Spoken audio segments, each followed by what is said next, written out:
evening. It's so nice this Monday morning being here with you guys. This Monday morning, I'm excited to introduce my next guest. This morning, we had a time of our lives, but right now, I just want to welcome you to Casting the Net Mondays with Coach Rice. This is where we dive into topics that matter the most to you, which is your mental health and well being. I'm your host, Coach Rice, your professional certified life and health coach and mental health counselor. I just want to welcome my special guest, Nichole Haugen, a nurse and grief coach who worked as a hospice nurse for over 10 years.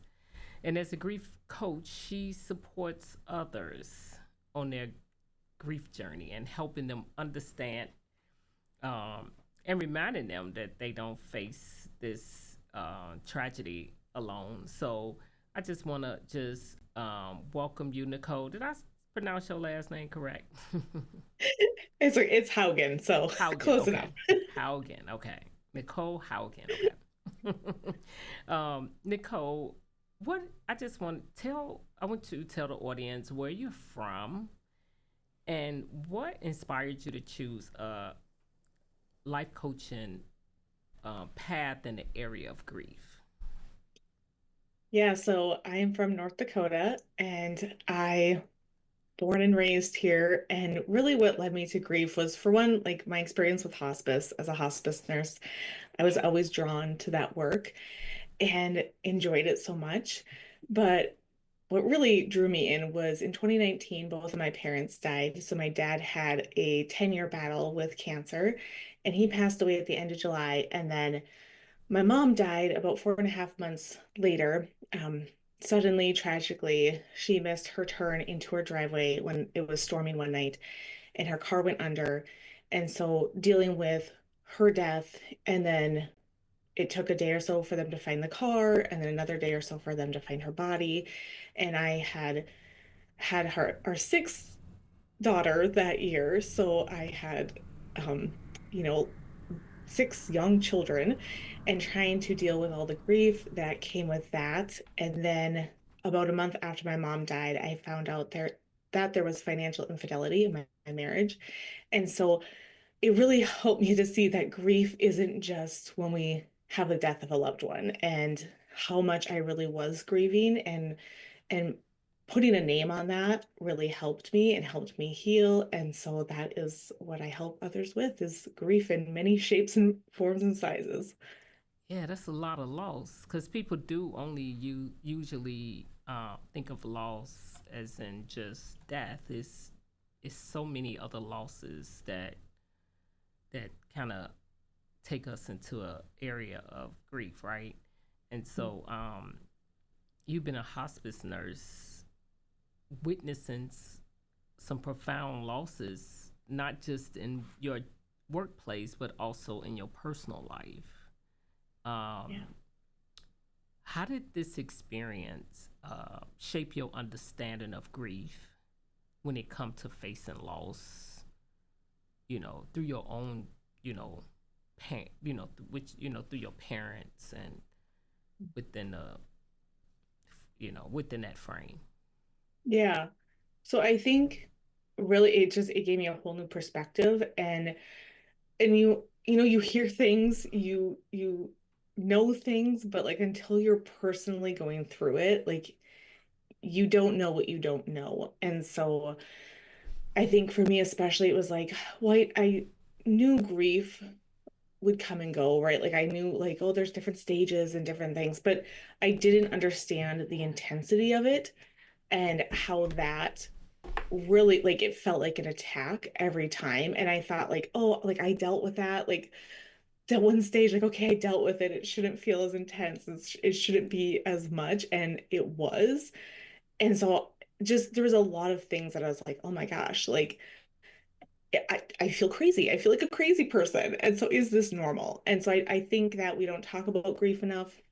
I think that we kind of hold it all in and pretend like we're fine when we're not. And so I just want to normalize grief. I like talking about grief and having places where people can come and like talk about that because there's not always places amongst your friends or family like people either what I've found is that they haven't experienced a profound loss or if they have they've just kind of pushed it to the side and expect you to do the same.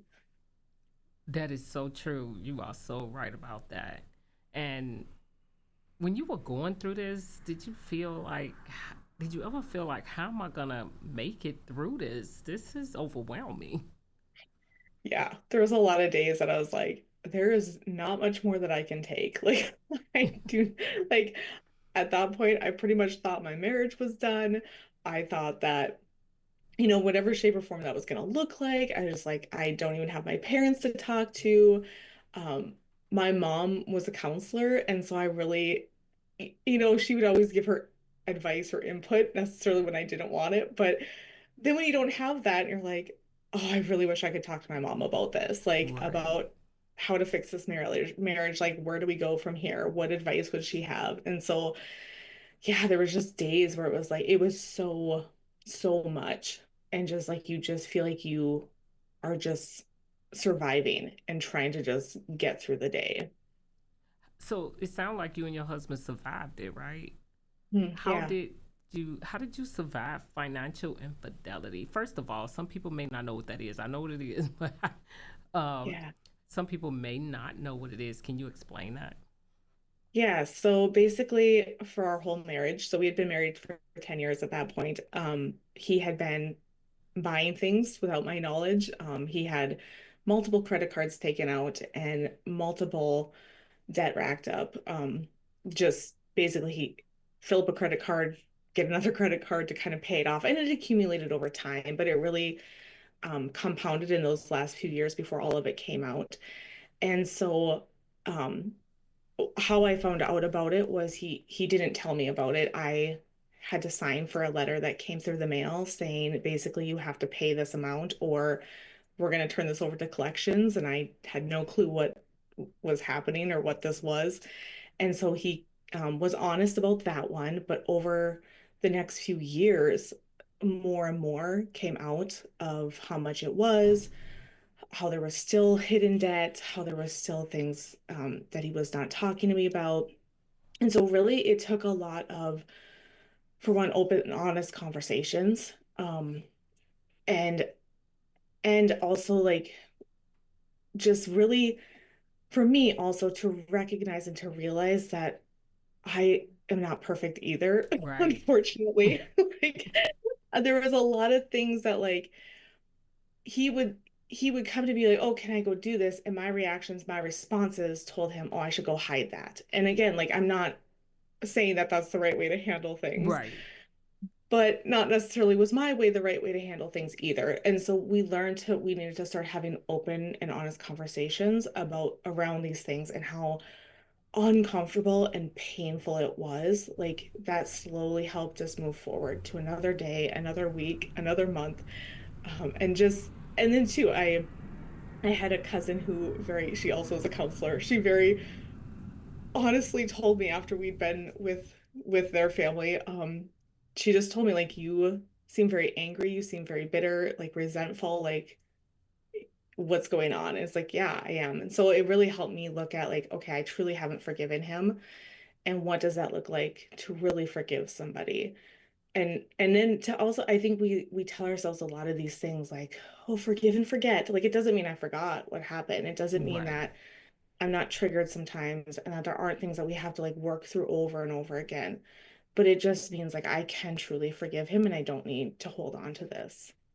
Yeah, and that's when you extend grace, right? Because we in our marriages we're not perfect, and it's so interesting because it could be we think about it could have been me hiding because it happens in a lot of marriages because shame is Yeah. connected to you know um, things that we don't want to share, Mhm. and so in Yeah. marriages we if we share it, it gives us a sense of freedom that we don't really you know pay attention to, but we need it. We need that freedom in communication. We need that freedom to be able to dialogue about, not just the things we're doing right, but also the things that we do wrong. And I think that perfection in marriage is so overrated, right? Yeah. but Yeah. but it's so awesome that you talk about it because it happens so much. It's just that people don't know how to put a name to it. And when you say, financial infidelity, it's not as bad as like, you know, you deceived me. It's kind of, you deceived me is a little more harsh, but it's kind of similar with the trust aspect, right? But Yeah. like when you were in, um, so you was a hospice nurse, but you also had to you was a caregiver to your father, correct? Somewhat. So he had his own hospice nurses that would come out because I was working for a different hospice, and then so they would come out and my mom was there all the time. So basically she was his caregiver. I lived about an hour away at that point in time, so I would do a lot of like back and forth where if I had a day off, I would try to be out there trying to help with things, trying to do all of the things that a hospice nurse should be doing, but also as a daughter trying to like do all those things. So, there's a lot of grief that comes with that as well, I think, as like knowing what's coming up and knowing what's happening and trying to like want to help your dad, but if your dad is stubborn like mine was, that he didn't necessarily take the advice from his child very well. So yeah, I tried to help out when I could. But yeah, my mom was his full-time caregiver those last 3 months. And then my brother also helped a lot because he lived about a mile away from them, so he helped them a lot as Okay. well. And so when dealing with grief, this is one of the things that I often find interesting is people don't know what to say Hmm. when they're actually approaching someone who's grieving. What advice would you give on not what not to say? Yeah, I always say like don't say the cliche things. Like I know it's really hard. I know that that's what we want to say because that's what we've heard, and so that's just like what comes out of our mouth sometimes. But and even that, like it's okay to be like, "Oh, I'm so sorry for your loss." Like, and I think there's a difference between that versus if you are having a moment and you're sharing with somebody like, "I'm really struggling," and they're like, "Well, but they would want you to be happy." Like things like that just feel very much like, "Okay, I'm uncomfortable, so I don't want to hear about it." Like, Right. so I always tell people to like try to say things that are more open, like just even just being there and saying I'm so sorry or giving them a hug or offering like hey I can pick up groceries for you or I'm gonna bring over supper, organizing a meal train, just even sending them a text that has like little hearts emojis, like just like so they know that you're thinking of them without really having to say anything, because I think that's the thing is we think that we need to have the perfect thing to say, but really, it's just knowing that somebody is thinking about us and wants to help, but they really don't know how either. Yeah, because there's an anxiety around. I want to fix you right now because it'll make me feel better because I'm very Yeah. uncomfortable, which is normal to be uncomfortable because death is not a natural thing that we really accustomed to, right? And Yeah. so we have, I find that another terrible thing is they're in a better place. Oh, it sound good. That's a cliche, but it's like Yeah. horrible. It makes Yeah. it really angers the person in grief because it's like, well, they need to be here with me, Yeah. but Yeah. but I like the fact that it's so true because I remember, you know, I sat back and observed one time when I was watching someone deal with grief and just the way that people was approaching it and saw, wow, I never knew how important it is to watch to know what to say and I think the best thing to do is like I'm really uncomfortable, but I want to help. Being that Yeah. honest, and authentic with your response helps a lot too because they, they're grieving and we don't want to suppress it. We want them to go through the process. Yeah. Yeah. Yeah. And I do think just being honest with the other person and being like, I really don't know what to say, but I am so sorry. You know, like just, and I think that genuineness that comes out Mm-hmm. versus, again, when we say the cliche things, like we just feel so awkward that it's kind of like that's what we grasp onto. And then I think too, also to have like compassion for the people that do say those things because, you know, they haven't experienced something like you have probably. And so Right. that's why they are feeling uncomfortable. Or again, they maybe have and they've tried to like push it away. So I would like to like try to have compassion for people. That doesn't always work, especially if it's like very random, like encounter where I'm just like, oh my gosh, like I've had it up to here today, and then they said that on top of it, like, oh no, thank you. But later on, then I try to have compassion for them. Yeah, absolutely. And so when you think about like the stages of grief, and um I know they're not linear, Yeah. but how can you tell as a psychotherapist, I mean as a life coach, where they're stuck in certain areas, and what do you do about it? Yeah, that's a good question. So I often find like if when you're stuck, you're doing things that you normally wouldn't do, or you're doing things excessively, or you're doing things to try to not have that pain, and it's starting to become a problem. And so for me, like my go-to thing was anger. Like I was angry a lot.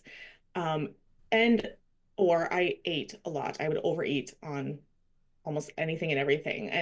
And so starting to see that like, okay, I don't want to always cope with this. Like the feelings are uncomfortable and painful and awful, but I know that in order for it to get better, that I need to allow them. And so for me, once I started like not having the food that I was relying on, then it was really those emotions started coming up. And then too with the anger, it was it was recognizing that it was coming up a lot for me, that I at like the drop of a hat, like something would just make me angry. And I don't think that I'm a very angry person. Maybe my husband would say differently, but I don't think I'm a very angry person, like go to move. So I mean I do have a bit of a temper sometimes, but when it was like always just right under the surface, then that's when I'm like, okay, I need to do something about this because I'm showing up, I'm yelling at my kids more, I'm yelling at my husband more. Like I don't like how I'm showing up as a wife, Right. as a mom, even as a human. So that's when you kind of know, okay, this something needs to give here. Yeah, because I remember when my mother had passed away and I was her caregiver. And I remember I didn't want nobody to touch her room. Yeah. And then, well, and I think like weeks and weeks later, I knew I was stuck when I didn't want nobody to touch her room, like literally go in. And I remember being stuck in the area of the bargaining area where you like it's my fault, Mhm. Yeah. if you do this, I mean, if you can do this, because it's so uncomfortable and so overwhelming, where you find yourself like trying to get rid of the pain when you need to process the pain. And I Yeah. remember wanting to run. I did not want to. I just wanted to run to another state as if it was going to help my grief, but it wasn't. Yeah. Yeah. So it's interesting how we can get in that cycle, and if we don't move along the cycle the right way, we can get stuck, in it and not be able to move forward. So it's good that you doing this kind of work because a lot of people, it's a lot of grief that happens, especially with work, loss of jobs, you know, um, loss of friendships and relationships and things of that nature. So it's good that you do this kind of work. And so you had a very incredible, um, you know, process of what you had been through and was able to get through it, which is great. And I'm sure you went through some challenges that just, that took you to another that took you to another level. But it allowed you to be who you are today. What when people are going through layers of grief, what advice would you give them? Yeah, I think to really focus out on one thing at a time because for me it was in the beginning like I focused on my marriage, like the grief in my marriage because I knew pretty early on. Of course, I kind of went back and forth on this depending on the day, but I knew pretty early on we were going to stay married. So that was something we decided. Um, and so for me, it was really, okay, I have to live with this person day in and day out. Like my parents are dead, they're gone. Like I put that on a back burner, um, kind of in a sense, to really focus on the grief of my marriage. And of course, like they were so close together time-wise that as I was processing then the grief in my marriage, like a lot of things would come up about my parents. And so it did allow me though to see them kind of separate, even though a lot of times it felt like they were all mushed together. Yeah. So really to allow like if I was triggered by something where like I would look at our bank account and I had questions for my husband and then I would be like triggered about some of the things he would say because it felt like, oh, he's just like pushing me off his trail again. Like when I would be triggered by that, then I would also feel very, very sad that my parents weren't there. And so really when I would like kind of like stop crying or stop, like freaking out, then I would really focus on, okay, what are the facts of this? Is what he's saying lining up? Like, can we prove it? Okay, like it's communicating to him, like what you just said triggered me.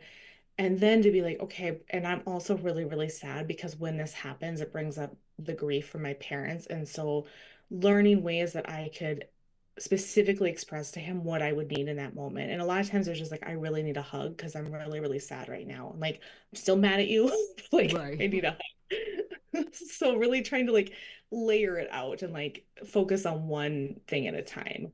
And I could see how the loss of your parents can make you feel sad during that time because, like you said, your mom was a therapist, and you couldn't go to her and say, "Hey, I want to talk to you about this." Yeah. And that could be, yeah, that could definitely be sad. And it can, and when it's all meshed together, if you don't deal with it separately, it can come down really heavy on you because Yeah. you don't know where to begin. It's because it's so everything is just a loss, and it makes you want to give up, right? Yeah. Yeah, you kind of get in like that grief, shame spiral, and you just everything kind of like when you're sick and everything feels horrible, like, and you start to like, oh, like my life is falling apart because like I'm not doing this and I'm behind on this. Like that's kind of what happened also, like, but more intense, I would say, where it just spirals on you. And so to really just deep breath, like, no, what are the facts? What can I focus on right now? Like, piece it Right. out. That does help. What advice would you give someone who wants to rush it? That it always comes up some way or the other. So if you're gonna rush it, I feel like again, for me, then I would just end up like binge eating on sweets that evening or lashing out at my kids later on or the next day. So it comes out somehow. So Yeah, people try want not to to rush rush it or it. put a time frame. You shouldn't grieve this much, this long, and that's Yeah. not fair to the person who's grieving because Yeah. grief is based off of so many different variables that take place. Like relate, how was the relationship? What was the relationship? What was the relationship like? What did you actually lose, other than just the person or the actual event that happened? What did you actually lose? Because a loss of a job can mean so different for somebody else than it does for me. Or, Mhm. a loss of a parent can mean something different to someone else. Yeah. And we have to acknowledge that, right? Yeah. Yeah. I think too, a lot of times people are like, oh, like, well, it's been a year or it's been 6 months. And it's like, there really isn't a timeline on grief. Like, Right. you're always going to hold that with you. And so for somebody to say, well, it's been a year, like, I don't know, it's been 5 years for me now and I'm still grieving. Like it's Yeah, just, it's been over it's 10 and okay. I still find myself Yeah. grieving because and I always tell people that, you know, um, when you are experiencing grief, it's not such a bad thing. It's that reminder that you were had the ability to, to experience love. Mhm. That's what it remind you of, that you had the ability to experience love, and that's powerful because to experience that is awesome. Even though it's evident that we if we experience love, we're gonna experience loss. It sucks, but Yeah. that's what happens. And so always, it's a good reminder that I had the ability to experience love, and it comforts me when I think about it. You know, Mhm. Yeah. Yeah, for sure. And it's, yeah, it's kind of the flip side of the coin, right? Like you need both sides to make the whole coin. right? Like you need the grief, but you have the grief because of the love. So the two parts make the whole. Yeah, yeah. It does comfort, but so what do you have any books or anything coming up you would like to talk about? Yeah, so I've been running weekly webinars through my website at nursegriefcoaching.com. And so those kind of change depending on the season that we're in and different things. But Okay. running a weekly webinar and helping people through their grief in that way. So doing that is kind of Oh, my main thing. nice. So you run a when you run your webinar, it's a group, it's group sessions that you do, and Yep, it's a group session, but nobody can see that you're there. I right, do because it it's a webinar webinar. style over Zoom. So yep. So then if you have a question, Q&A, like I have that open so people can chat with each other Oh, and talk with each nice. other if they want. But it is nice in that way. So if people are like, well, I don't want people to see me, or I don't, I don't want to be on camera, like nobody's on camera except for me. So it's okay. Like you can just hide in the background and ask your Right. questions, be anonymous, and it's all good. So, so I do have your links in the vid in on the Facebook chat. I mean on Facebook and on YouTube. I do have all of your links. Thank you for providing them, and that way people can reach out to you and see if they can get if you know, just so you know, if you are experiencing grief, you can go into her. Um, you can connect with Nichole, and you know, and find out about the webinars so that you can get the help you need. And do those webinars cost, or how does that work? Nope. Nope. Those are free webinars. So join Oh, those. And then I also encourage people, I do a free consult call with grief. And so I encourage people always to book those because not everybody is meant to work with me, but at least then it kind of gives you a starting point to see, okay, yep, like this is somebody who understands. We talk through things and it's just to help you along your grief journey. awesome. Well, thank you so much for coming on and allowing me to dialogue with you about this. I love this topic. I love what you're doing, and just like I said, listeners, if you want to get some help in that area of grief, she has free webinars. Reach out to her. Her contact information is in it. If you find that this was helpful, or you know someone who can utilize this information about grief, please feel free to share, subscribe, and share this video. But we are signing off, and thank you so much for listening to us as we dialogue about grief, and hope we want your mental health to be intact. So this is what we do. We want to share information to help you grow. So thank you for listening. Have a great Monday evening, and thank you so much. We are signing off.